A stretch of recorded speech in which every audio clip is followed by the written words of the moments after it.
Donc, bonjour à tout le monde et merci d'être parmi le webinaire. Notre webinaire de ce matin va se porter sur la cybersécurité et l'IA. Donc déjà, avant de commencer, je vais vous présenter un peu l'équipe qui va intervenir. Donc moi-même, je suis Maïga, je suis technico-commerciale à 1 simple 1. Je suis présentatrice. Il y aura Bissidi Traoré qui sera le modérateur. Il est notre responsable du développement commercial. Vous aurez Monsieur Hassan Touré, qui est notre architecte de sécurité et d'affaires. Il sera l'intervenant. Il est certifié Ethical Hacker, AWS Cloud Practitioner. Il y aura aussi qui est notre directeur général. Voilà, donc il est au Canada. Il sera intervenant sur le webinaire. Il est certifié MBA, CIP, ITIL 4, CISA CCSK, ISO 27001, etc., etc. Donc, comme je le disais tout à l'heure, le webinaire aura pour thème la cybersécurité et l'intelligence artificielle. Donc, déjà, nous allons vous introduire la relation qui existe entre la cybersécurité et l'intelligence artificielle. Et en second lieu, il y aura une explication, la définition de artificielle. En troisième point, vous aurez les avantages de l'utilisation de l'intelligence artificielle pour la cybersécurité. En quatrième point, vous aurez des exemples d'usage de l'intelligence artificielle au service de la cybersécurité. En cinquième point, les risques liés à l'utilisation de l'IA sur la sécurité et les mesures d'atténuation. Donc, avant de commencer, je vais vous parler un peu de notre entreprise 1 simple 1, de ce que nous faisons. Donc, l'entreprise 1 simple 1 est une entreprise qui est spécialisée en services conseils dans le domaine des technologies de l'information. Donc, nous existons au Canada depuis 2012 et au Mali depuis 2018. Nous donnons des formations, nous avons des services et des produits. Et comme formation, je vais vous donner quelques exemples. Nous avons ISO 27001, ISO 27002, COBIT, ITIL, marketing digital, etc. Et comme service de l'archivage, nous faisons aussi de l'audit informatique, nous faisons des placements en technologie de l'information, nous faisons la location d'équipements informatiques, nous avons aussi des salles de formation ou de réunion que nous donnons en location. Nous faisons aussi l'implémentation de processus informatiques. Et comme solution, je le disais tout à l'heure, nous faisons de l'archivage. Donc, notre solution d'archivage, c'est Archico. Nous avons un logiciel de dématérialisation qui est Collab. Aussi un logiciel de gestion de parc informatique qui est l'ITSM. Nous faisons aussi des applications sur mesure. Et comme client ici au Mali, nous avons travaillé avec Orange Mali, avec Orabank, avec l'AMRTP, avec beaucoup d'autres. Donc ça, c'est des exemples parmi tant d'autres. Et au Canada, nous avons travaillé avec le gouvernement du Canada. Nous avons travaillé aussi avec Desjardins, etc. Et comme partenaire, AWS, AED Technologies, PCB, Alfresco, etc. Donc, tout à l'heure, je parlais de nos partenaires et puis de nos références. Donc, vous avez quelques exemples ici sur ce diapo. Et donc, l'objectif même de la présentation, c'est de parler des enjeux de l'intelligence artificielle en sécurité, de quelques applications de l'intelligence artificielle en cybersécurité, les mesures d'atténuation liées aux risques et à l'IA. Donc, sans plus tarder, nous allons donner la parole à M. Tchemoro Sidibé, notre directeur général, qui va nous parler de la relation entre la cybersécurité et l'intelligence artificielle. Monsieur Sidibé? Oui, bonjour. Bonjour. Bonjour Anna, bonjour tout le monde. J'espère que vous allez bien. Est-ce que vous m'entendez bien comme il faut? Oui, oui, on vous a. Je vous parlerai aujourd'hui de la relation entre la cybersécurité et l'IA. Donc, juste avant de commencer à parler de cybersécurité et puis des menaces par rapport à que l'IA amène, je pense que tout le monde a vu des images récentes du président Trump qui se fait arrêter, ou du président Macron qui se fait arrêter, ou des images qui sont invraisemblables du pape actuel. Donc, ça, c'est juste le côté, on va dire, amusant que l'IA amène. Mais il y a un autre côté qu'on va voir ensemble qui peut être un côté plus multiplicateur. Donc, on va voir, comme on peut le constater, tout ce qui est cybermenace a pris beaucoup d'ampleur ces dernières années. Donc, ne serait-ce que, je pense qu'on a parlé ici de ransomware, de toutes les attaques par ransomware. Tout ce qu'on a vu jusqu'à date, si vous pensez que c'est beaucoup, avec tout ce qui amène l'intelligence artificielle, ça va être encore beaucoup, beaucoup plus. Parce que maintenant, il y a en cybersécurité ce qu'on appelle les kid scrutiny. Ça, c'est plus des personnes qui permettent, qui peuvent faire des codes, mais avec peu de connaissances et puis qui s'inspirent d'autres personnes qui ont déjà fait, qui ont beaucoup de connaissances techniques. Mais avec l'IA, ce qu'on est capable de faire, c'est de générer des codes à un claquement du doigt et de pouvoir réutiliser ces codes-là. Donc, vous n'avez plus besoin d'être un expert technique ou avec des connaissances techniques très poussées pour pouvoir générer des codes malveillants, pour pouvoir juste répliquer des informations, tout ça. Donc,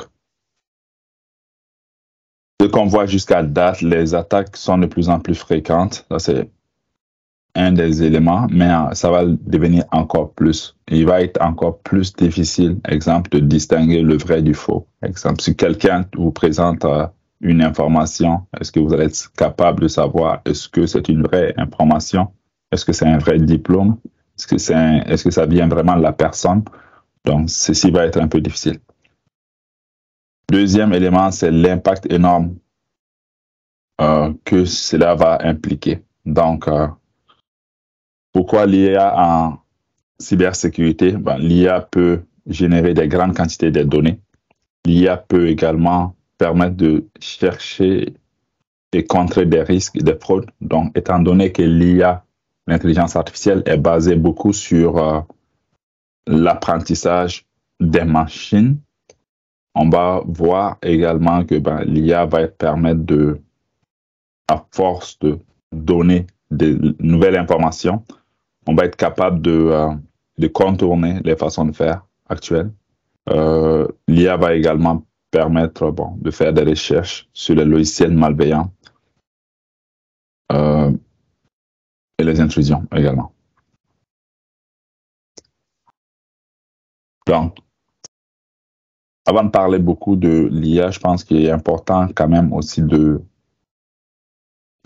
connaître la définition de l'intelligence artificielle. Donc l'intelligence artificielle, c'est la science qui consiste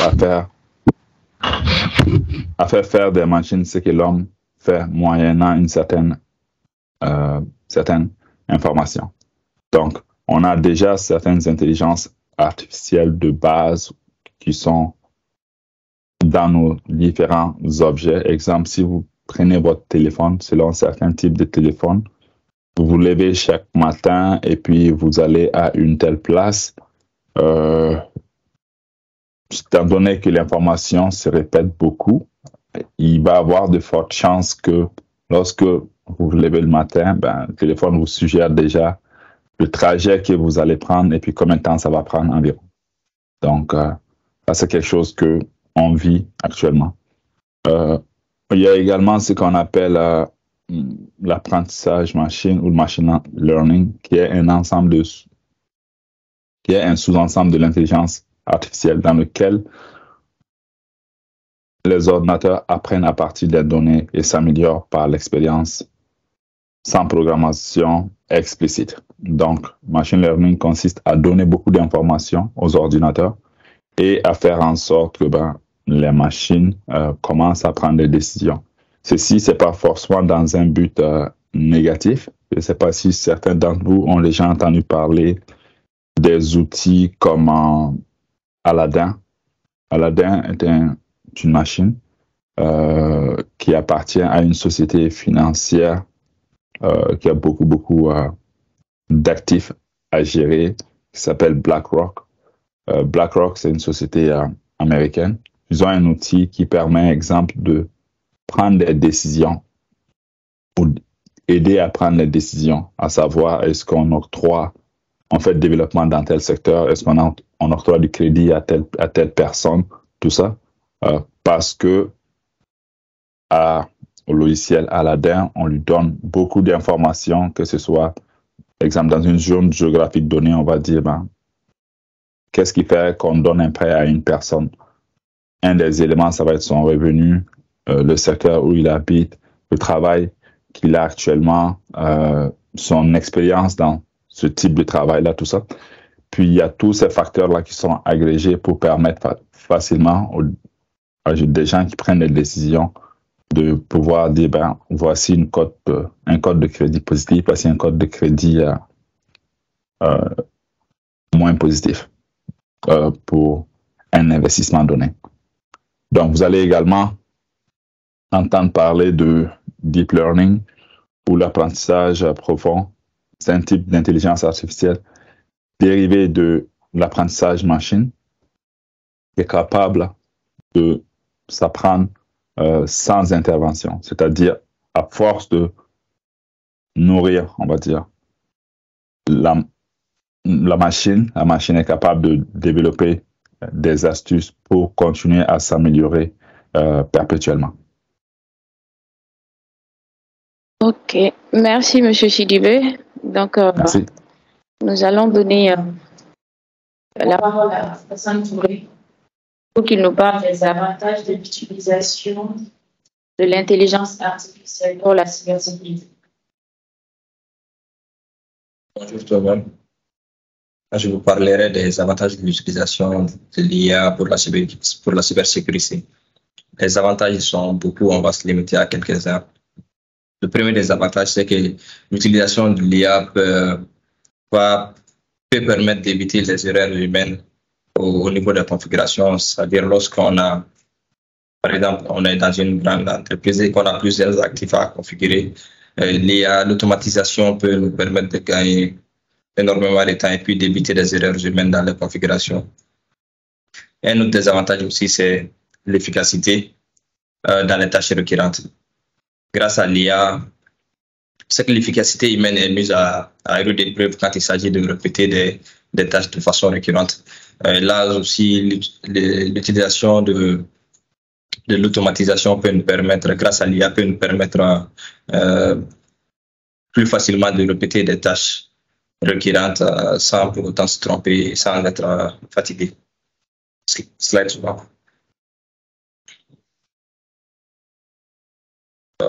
Okay. Un autre des avantages, c'est d'éviter les fatigues.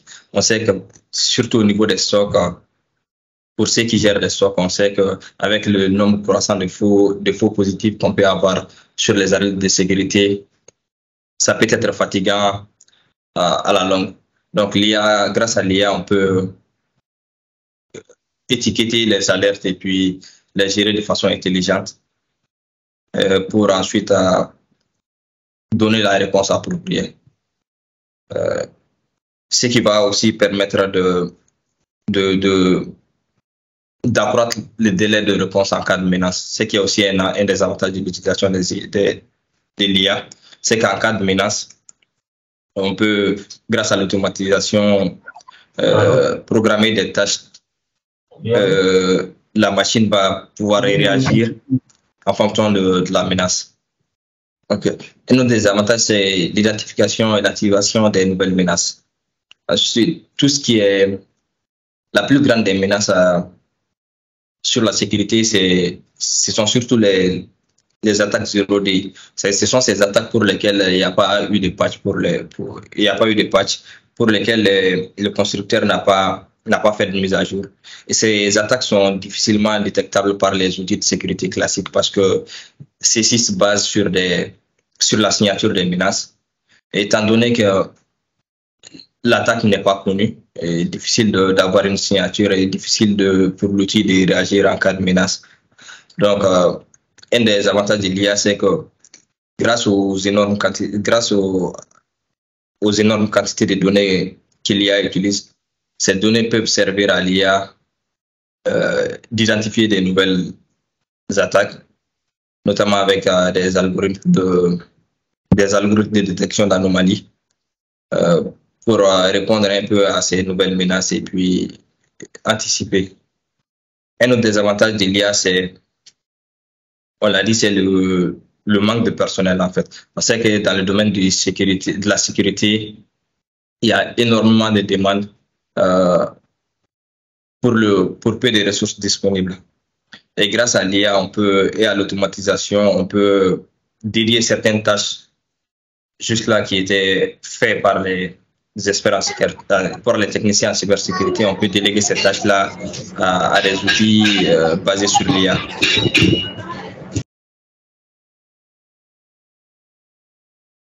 Donc, Hassan va continuer en donnant des exemples d'usage de l'intelligence artificielle au service de la cybersécurité. OK. Tout de suite, je viens de parler des avantages d'utilisation. Nous allons voir ici quelques cas d'usage de l'utilisation de l'intelligence artificielle. On a en premier lieu la classification et la conformité de la confidentialité des données. C'est-à-dire, on sait on l'avait même vu lors de nos précédents webinaires, c'est qu'il est important d'apporter des mesures de sécurité appropriées aux différents actifs. M. Sidibé, lors d'une intervention, l'a dit, on ne va pas acheter un cadenas de 50 000 francs pour un vélo de 20 000. C'est que avec la classification des données, grâce à l'intelligence artificielle, on peut classifier les actifs de façon automatique et apporter la mesure de sécurité nécessaire à ces actifs, ce qui est extrêmement important. Et ceci permet aussi de se conformer vis-à-vis des standards internationaux comme le PCI DSS ou le HIPAA. C'est-à-dire, grâce à la classification, grâce à l'IA, on peut classifier les données suivant les exigences des différents standards et puis apporter les mesures de sécurité appropriées. Un autre des cas d'usage de l'intelligence artificielle, c'est aussi les profils de sécurité des comportements d'utilisateurs. Encore grâce aux algorithmes de détection d'anomalies, on peut classifier les utilisateurs suivant leur comportement. Et une fois qu'il y a une déviation de ce comportement, les outils de sécurité peuvent alerter sur des activités inhabituelles d'un utilisateur en cas de déviation. Un exemple concret de ça pourrait être tout ce que les SIM font, pour exemple la gestion des logs.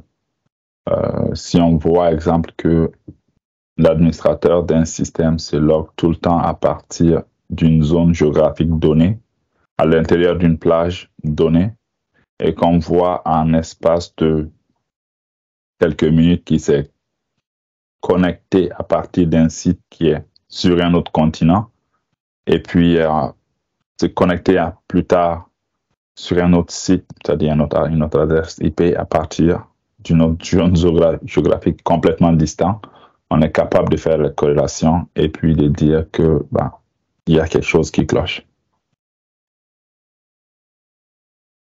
tout ce qu'on vient de dire pour le comportement des utilisateurs est aussi vrai pour les systèmes, notamment au niveau de la performance. Si on remarque un serveur web, par exemple, la moyenne reçoit 1000 requêtes et que dans la journée, et qu'à moins de 2 heures, ce serveur est en train de recevoir 2000, 3000 requêtes, on sait que c'est potentiellement une attaque de déni de service qui est en train de se produire. Les outils de sécurité peuvent agir en conséquence. Ça aussi, c'est un des exemples d'utilisation de l'IA dans la cybersécurité. Le profil de sécurité de performance des systèmes. Aussi, un des cas d'usage, c'est la détection et la réponse aux incidents. C'est-à-dire, je l'ai dit tout de suite, lorsque je parlais des avantages, c'est que les équipes SOC sont très souvent débordées par le nombre d'alertes et qui sont très généralement, pour la plupart, souvent des faux positifs. L'IA peut intervenir dans ce cas-là et puis, grâce à l'automatisation, en fonction du type d'attaque et puis en fonction du type de menace, apporter une réponse appropriée aux incidents. Merci, M. Touré. Donc, M. Tchemogo va continuer avec les risques liés à l'utilisation de l'intelligence artificielle sur la cybersécurité. Monsieur Sidibé, votre micro. Merci, je suis en train de me parler à moi-même. C'est bon. Donc, bonjour. On va parler aujourd'hui des risques reliés à l'utilisation de l'intelligence artificielle. Il faut comprendre que s'il y a quelque chose que j'aimerais que vous reteniez de la présentation du webinaire ici, c'est que l'intelligence artificielle a un effet multiplicateur. Les risques existent déjà, ils viennent souvent les multiplier. Donc, ils permettent également d'avoir augmenter Avant, si ça prenait quelqu'un de spécialisé pour pouvoir faire des attaques, avec l'IA, ça va être beaucoup moins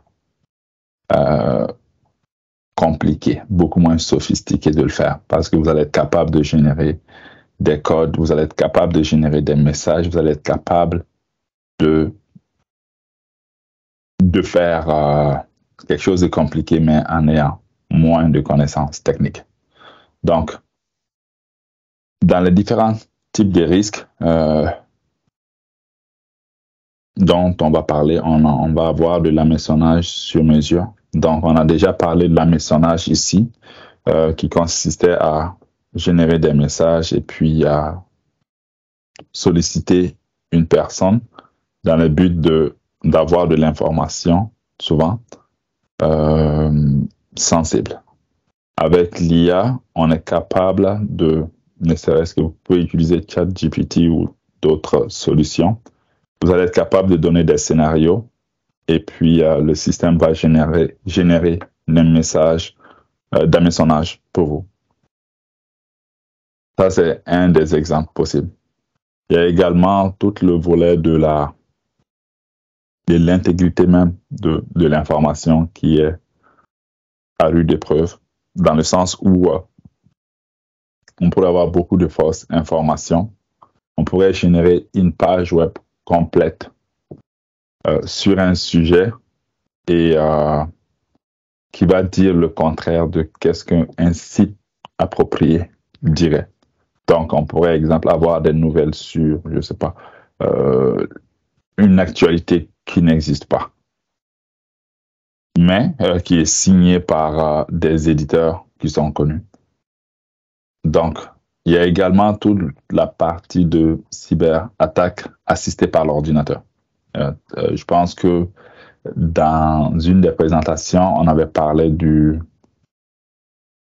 ransomware as a service où on pouvait avoir des gens qui n'avaient pas beaucoup de connaissances techniques, qui pouvaient utiliser les ransomware d'autres personnes et pouvoir agir avec cela. Avec l'IA, au lieu d'utiliser le ransomware d'une autre personne, on peut déjà générer nos codes et puis pouvoir les utiliser à des fins malveillants.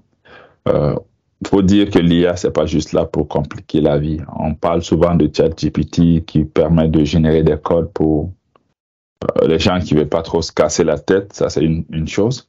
Ça permet d'écrire des histoires, ça permet de faire d'autres choses. Mais l'autre volet qui est en lien avec les cyberattaques, c'est très, très important de prendre également en considération. Donc, un des éléments, je pourrais dire, c'est quand vous avez, exemple, un tableau. Dans un tableau, on pourrait générer une image du même tableau original. Mais une façon de détecter le vrai du faux, ce serait ce qu'on appelle en anglais du watermarking. En français, ce serait comme juste un marquage qui n'est pas perceptible de l'œil nu sur un tableau. Donc, même si on en génère un nouveau, on va être capable de ne pas de détecter la différence du vrai et du faux.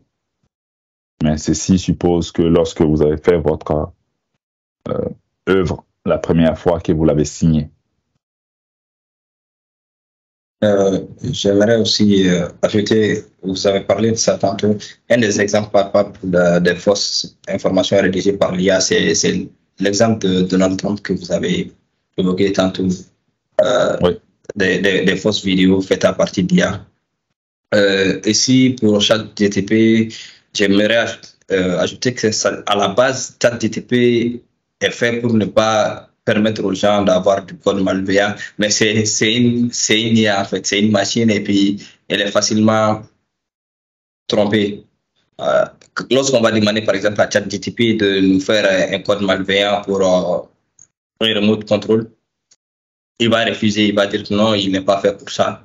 Mais par contre, lorsqu'on va lui demander, par exemple, de nous faire un scénario de film où un attaquant utilise un code malveillant pour un remote control, tout de suite c'est fait.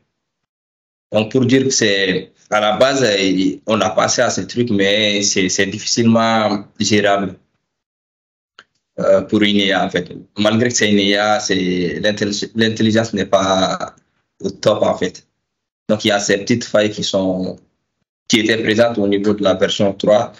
Il y a eu des améliorations au niveau de la version 4, mais juste là, il y a des petites failles qui permettent à des attaquants de pouvoir générer du code malveillant. Merci, Monsieur Touré, Monsieur Sidibé, merci. Donc, Monsieur Thiemo continuer avec...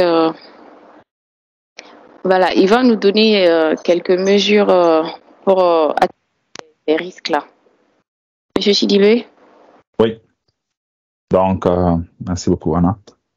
Comme n'importe quel risque en sécurité, on a quelques stratégies à prendre en considération pour faire l'atténuation.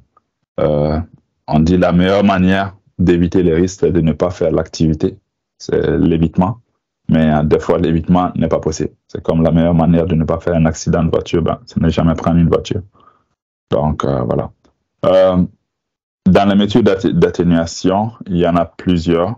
Mais entre autres, les mesures d'atténuation, un qui est simple et facile à mettre en place, c'est la formation et la sensibilisation. Commencez d'abord par former vos gens, à savoir à distinguer, exemple, le vrai du faux, à pouvoir challenger les informations qu'ils reçoivent, cela. Et au niveau de tout ce qui est applicatif, il est important de suivre des pratiques de développement sécuritaire. Exemple, les pratiques de développement sécuritaire que OWASP, je ne sais pas si ici tout le monde connaît OWASP. OWASP, ça permet OWASP met en place, donc entre autres, dans ces pratiques de développement sécuritaire d'applications, vous allez trouver les points dont je parlais tantôt, que ce soit du watermarking, de la signature, de vos codes, tout ça. Donc, tous ces éléments-là font en sorte que même si il y a de l'information qui est générée, vous aurez toujours une preuve irréfutable. Je mets ici un lien de OWASP dans le chat qui vous parle de développement sécuritaire. Donc, ceci pourrait être très, très important. Donc, tout ce qui est développement sécuritaire à prendre en considération, la sensibilisation de vos personnes également serait de prendre en considération. Encore là, on a toujours dit, et puis on le répète encore, l'humain reste le maillon le plus faible. Souvent, avant, les gens pouvaient appeler et puis dire, j'ai perdu mon mot de passe, je suis le directeur, puis pourrais-tu me donner, exemple, le mot de passe ou ça, de mon compte? Un réflexe facile serait de valider ces informations, à savoir poser-lui quelques questions supplémentaires, tout ça. Au niveau de l'IA, on va être capable maintenant de pouvoir générer des appels et puis de tenir des appels. Je ne sais pas si vous avez déjà vu des assistants de Google qui permettent comme un centre de service, tu appelles, tu lui expliques c'est quoi ton problème. Il te parle de façon interactive pour créer un incident et assigner un technicien. Mais en réalité, tu es en train de parler à un robot. La même chose peut s'appliquer lorsqu'on parle de l'IA. Tantôt, on a parlé de l'hameçonnage. Il s'agirait, lorsqu'on fait des formations, de outiller le personnel à détecter plus facilement le vrai du faux. Les mesures d'atténuation, on parle également de la gouvernance des données. Donc, il est très important de gérer le cycle de vie de vos données, de la création jusqu'à ce qu'on s'en départit. Donc, souvent, on va parler d'un cycle comme de création, de sauvegarde, de partage, d'utilisation, tout ça. Donc, voilà. La modélisation des menaces également est quelque chose d'important à prendre en considération. Je pense que là, je vais céder la parole à PCD. Ok, merci M. Sidibé. Merci. Je vais juste revenir sur la modélisation des menaces. En fait, c'est vraiment important de prendre en compte l'IA dans les processus d'évaluation des risques au niveau des entreprises. On a maintenant au niveau des entreprises, au niveau de certaines grandes entreprises, il y a eu quelques événements qui ont mis à rude épreuve la sécurité de ces boîtes, et notamment l'utilisation de ChatGPT, par exemple, pour se faire assister ou pour faire du debugging sur les codes. On a constaté qu'au niveau de certaines entreprises, les développeurs copiaient sur ChatGPT des bouts de code, souvent avec des informations sensibles.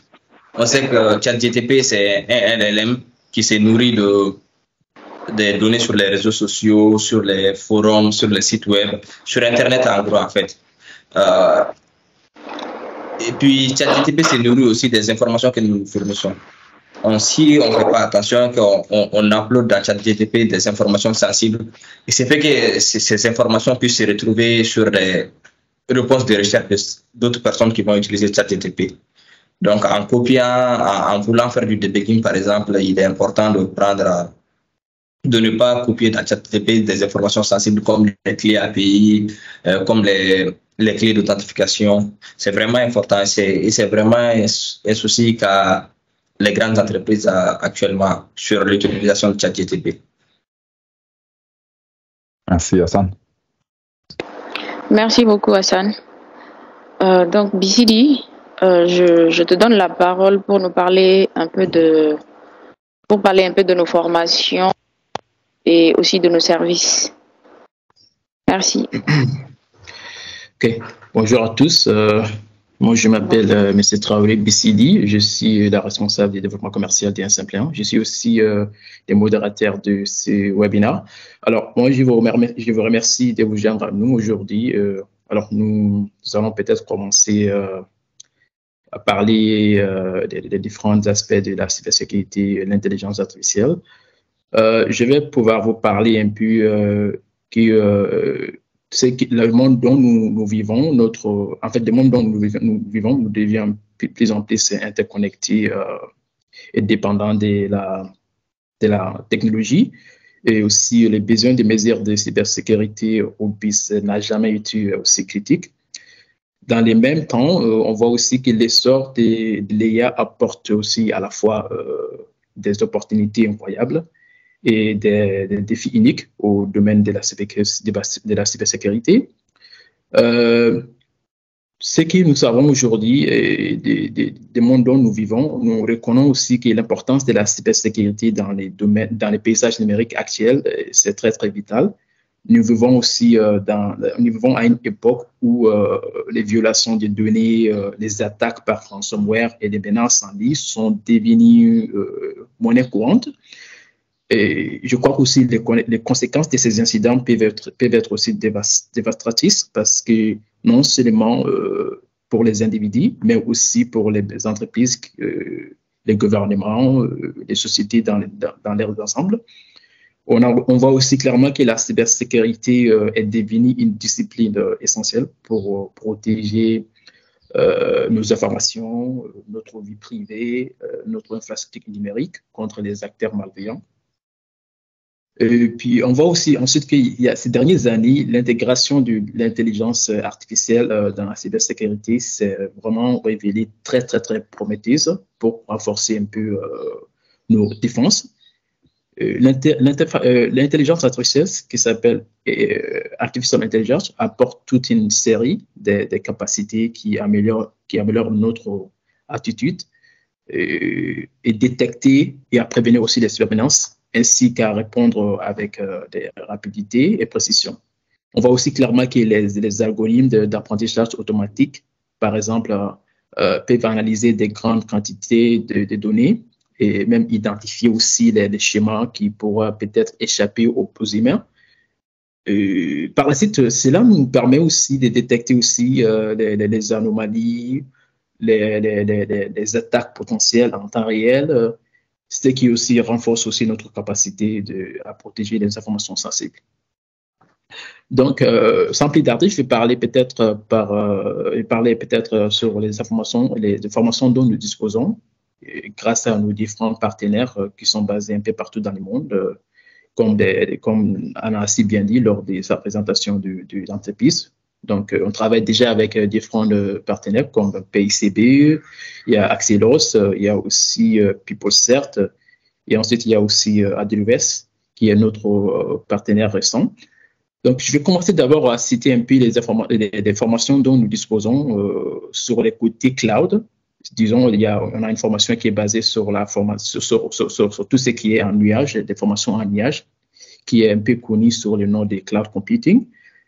Et en fait, c'est une formation révolutionnaire de la manière dont les entreprises fonctionnent et gèrent les données avec une demande croissante des services basés sur les nuages. Et ces formations, il devient aussi essentiel d'avoir des professionnels capables d'assurer la sécurité de ces systèmes.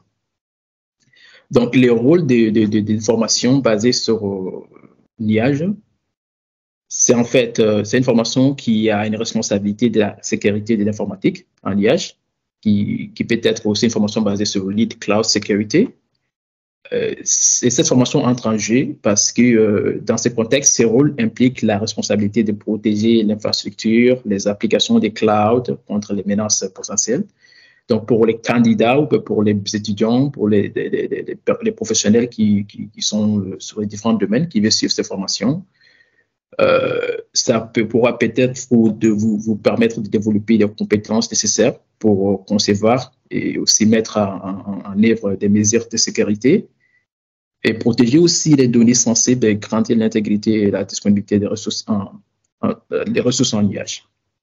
Donc, je vais continuer avec les autres formations que nous disposons. On a aussi des formations basées sur les ISO 27001, en fait, la famille des ISO 27001 et ISO 27002 aussi.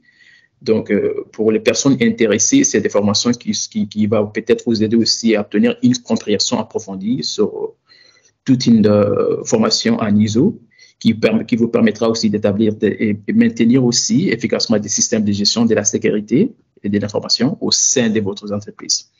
On voit clairement qu'avec la multiplication des cybermenaces, les organisations ont besoin de professionnalisme qualifié pour diriger leurs efforts de cybersécurité. Donc, avec ces formations dont j'ai cité sur la famille de ISO 27001 et 27002, donc, ça pourra vous préparer à relever les défis liés à la gestion, à l'atténuation des cyber-risques dans un environnement liage ou bien dans un environnement de cybersécurité. Donc, je vais continuer aussi pour les autres formations que nous disposons, comme formation comme COVID 2019, qui est concentrée sur la gouvernance et la gestion des technologies de l'information, qui signifie aussi contrôle, Objective for Information Related Technology, c'est-à-dire objectif de contrôle pour les entités de l'information et les technologies connexes. Donc, cette formation offre aussi un cadre complet pour la gouvernance informatique en CIVAN. Donc, pour les personnes intéressées en CIVAN, cette formation, vous allez avoir plus de compétences de tout ce qui est la gouvernance et la gestion des technologies. Donc, je continue avec aussi pour les différentes formations que nous faisons avec nos partenaires AWS. On a à peu près plus de 300 formations des différents domaines que nous avons grâce à notre partenaire AWS. Donc, il y a une formation qui est basée sur la migration vers AWS. Il y a aussi une formation qui est basée sur sur Cloud Under Migration Training, qui est une formation basée sur tout ce qui est l'intégration de vos données ou bien l'immigration de vos données sur AWS. Donc, je vais continuer un peu avec nos services que nous disposons.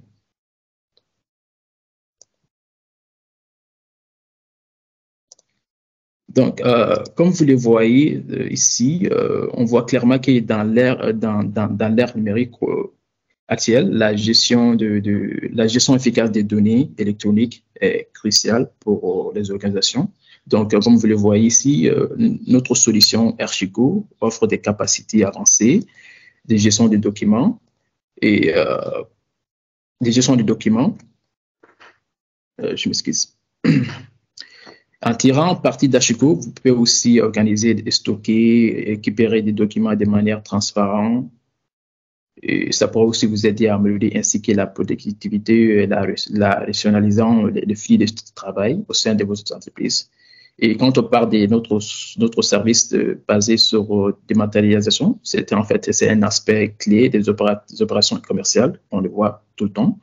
Et avec notre solution Collab, c'est une solution qui est spécialement conçue pour répondre à ces besoins. Collab vous permet un peu de transformer les documents physiques en format numérique en éliminant ainsi les besoins des processus basés sur le papier. On a aussi un service qui est basé une solution qui est basée sur une gestion efficace des activités informatiques. C'est une solution qui est basée sur ITSM, qui est développée par Incept1. Cette solution offre des capacités complètes de suivi et de gestion des activités informatiques. Donc, en utilisant cette solution, vous pouvez assurer une utilisation optimale des activités informatiques tout en minimisant les risques opérationnels, ce qui conduit à une amélioration de l'efficacité et de la rentabilité. On a aussi une solution qui est basée sur la relation la gestion de la relation client, qui est CRM. On voit très, très clairement que c'est des logiciels qui sont vraiment un facteur clé de succès pour les entreprises. Donc, avec notre solution, Instagram CRM, ça vous offre une plateforme puissante pour gérer et entretenir vos relations avec vos clients. Donc, on a aussi une solution basée sur Bureautique. Donc, pour cette solution, c'est essentiel pour les organisations qui cherchent à rationaliser les opérations quotidiennes. Donc, pour les personnes intéressées, nos solutions bureautiques s'appuient sur des technologies avancées pour automatiser des tâches de routine. Ça pourrait aussi améliorer la communication et accroître aussi l'efficacité globale au sein de votre entreprise. Et quand on parle aussi de notre service basé sur placement TI, en fait, nous avons un service dédié qui est spécialisé que nous pouvons proposer pour vous aider à trouver des bons professionnels de l'informatique de votre entreprise. Donc, notre équipe d'experts vous accompagnera dans l'identification et aussi le placement de votre professionnel de l'informatique hautement qualifié qui correspond déjà aux exigences et aux objectifs spécifiques de votre organisation. Comme vous le voyez à côté, il y a aussi un QR code. Pour les personnes intéressées, nous avons une plateforme développée par un simple 1. Et puis, cette plateforme, ça aide bien avec les personnes qui veulent vraiment être l'équité. Ou bien c'est aussi une plateforme qui a une ressource des différents de postes que vous allez trouver. Et on a aussi un service qui est basé sur la numérisation des masses. Alors, ce service de numérisation de masse que nous offrons, ça pourra vous aider à convertir rapidement et efficacement d'importants volumes de documents physiques en format numérique. Donc, avec ça, notre équipe d'experts se chargera du processus de numérisation en veillant à la précision et aussi à la préservation de l'intégrité de vos données. On a aussi un service basé sur la sécurité informatique, ce qui est très préoccupant, un service préoccupant et qui est aussi essentiel pour les organisations à l'ère numérique. Avec ce service de sécurité informatique, ça englobe un peu une gamme de services, notamment l'évaluation des vulnérabilités, la surveillance des menaces et la réponse aux incidents. Et on a aussi un autre service qui est basé sur la location d'équipements. Donc, on donne aussi la location des équipements que nous offrons à des différentes entreprises. Avec ce service, nous offrons une large éventail d'équipements des salles, ce qui va vous permettre d'augmenter ou de réduire votre capacité en fonction de vos besoins, si vous en avez besoin. On a aussi, par la suite, on a aussi des services de conseil en informatique, qui est un service concis pour vous offrir des conseils d'experts et un soutien aux initiatives informatiques de votre organisation.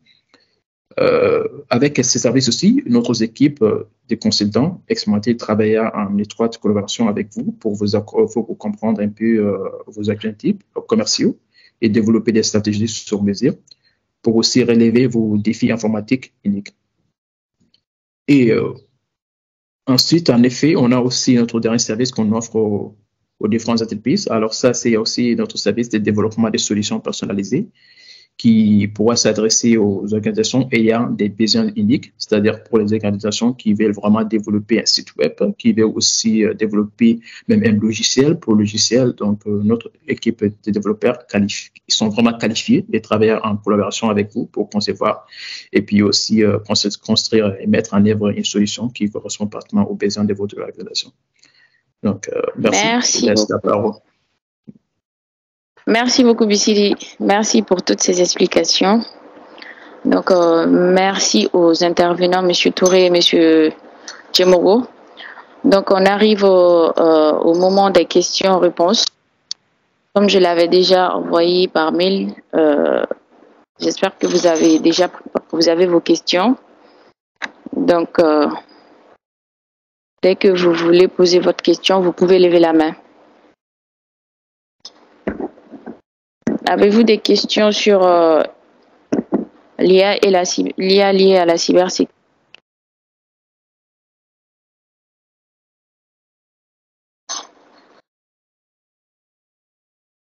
Donc, en attendant que...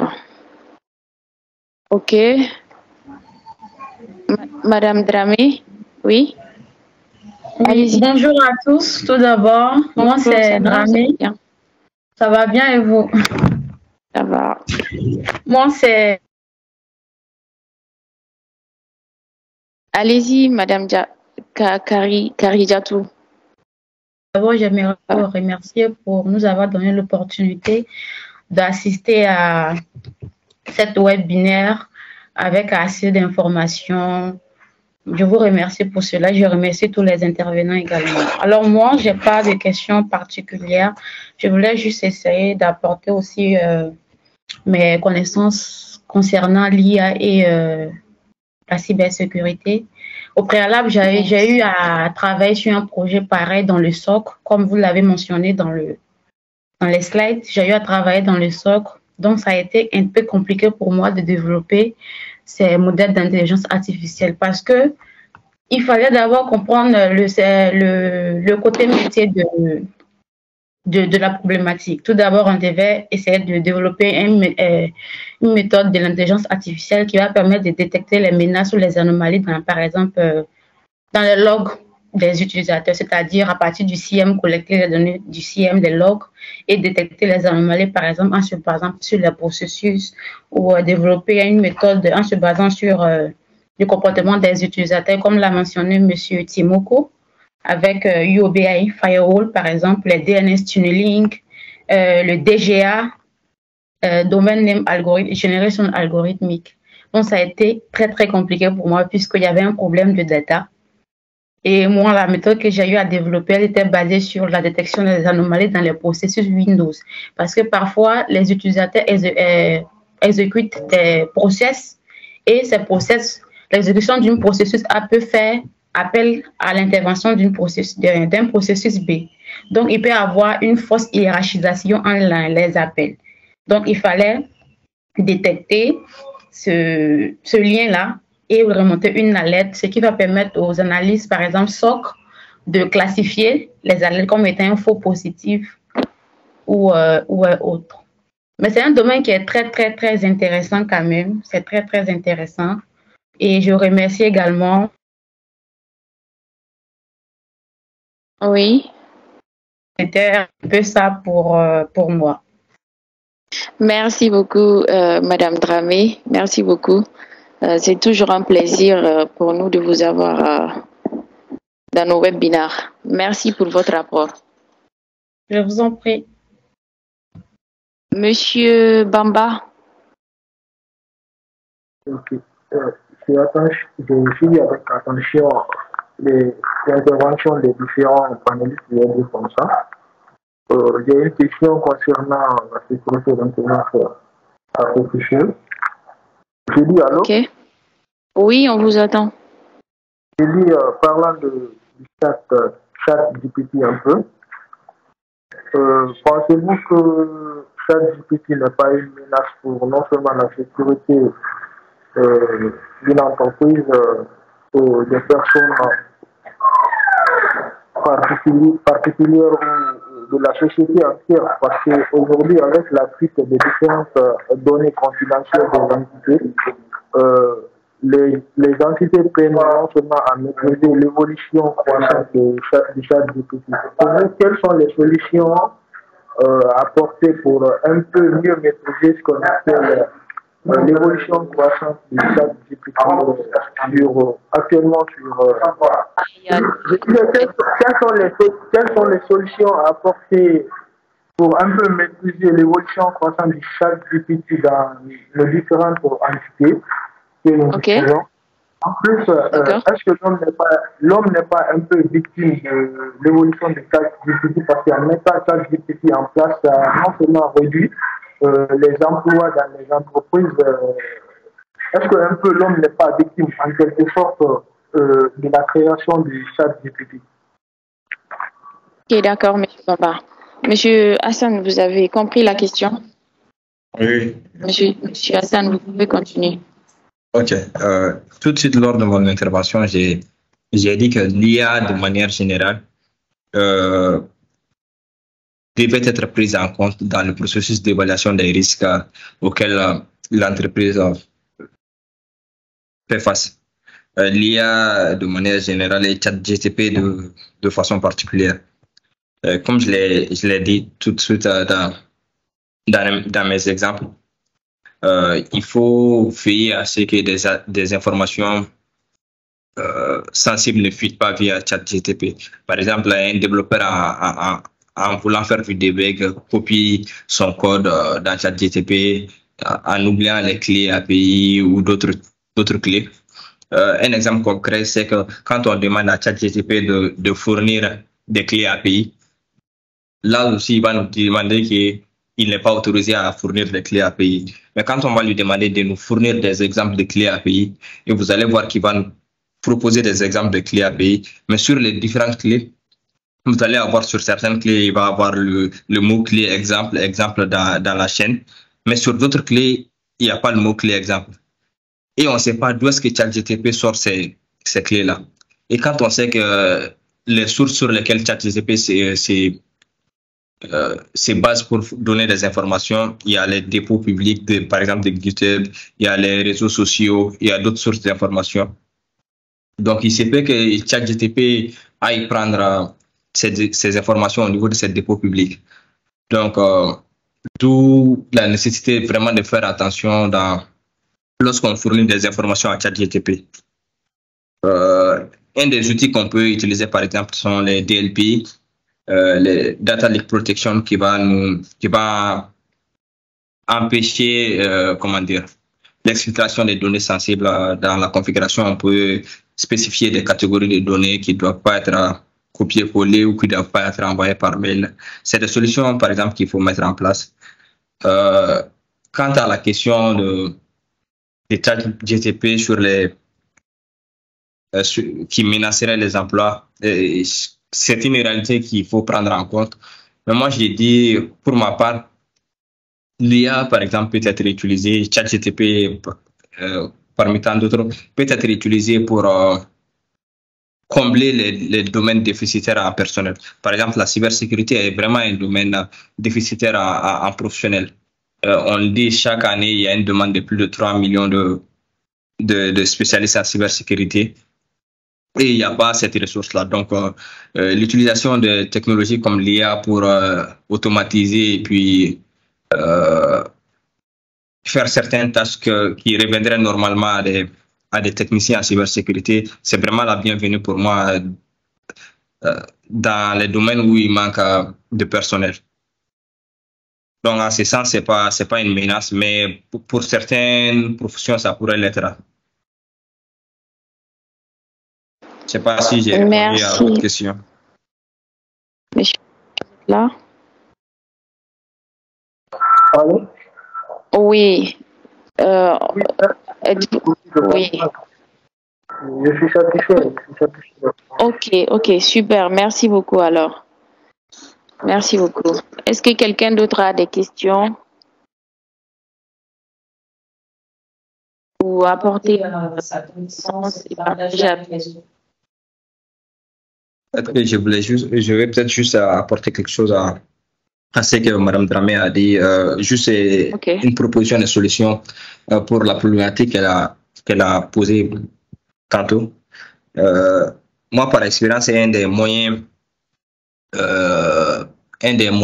efficaces pour la détection des menaces et la détection des menaces premières qu'on appelle les root causes.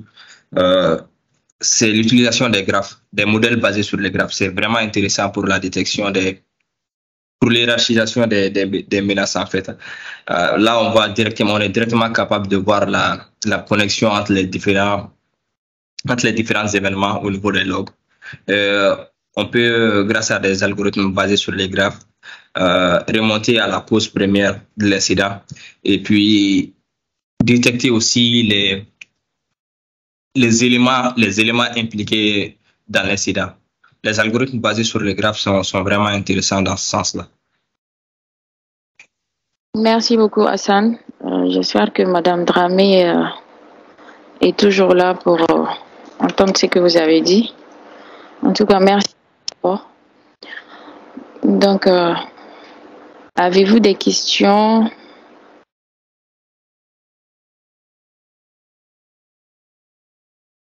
Est-ce que quelqu'un d'autre a des questions à poser ou pas? Allô, madame? Allô, oui? Il y a une dernière demande à faire. Ok, il n'y a pas de question de participation au webinaire. Pardon? Vous n'avez pas prévu d'attestation de participation pour le webinaire?